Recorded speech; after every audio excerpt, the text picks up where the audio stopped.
Hey friends, Andrew here. Welcome back to Drew Tutorial. And in this video, I'm going to show you how to quickly add a checklist to your cards in Trello. So as you can see here, guys, I open up a card here, and this one is name of test. What you're going to do on the right hand side, you will have a bunch of options, and there is a checklist option. So if you click on that, you can create your new checklist. So I'm going to just basically say checklist, right? And I'm going to click on add, and you will see immediately that the checklist is added there, right? And you can go ahead and you can start adding those items. So if you click on items, you can say, I don't know, we'll type item one, right? For example, item one, you click on add, you type the same thing, you type in item two, right? And you basically continue and continue and continue, right? Let's add another one, item three, right? So that's how you go ahead, guys, and add the checklist here. So now once you're done, guys, you just basically, once you click on those checklists, you can basically set tasks for people to do it. You can even go ahead and set a particular due date for a particular checklist and all those good stuff, right? So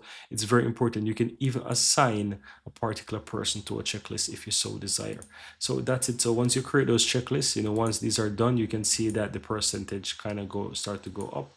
And once it is completed, it's completed, and all of those checklists are literally marked. And that's it, guys. That's how you go ahead and create a checklist on your Trello cards in Trello.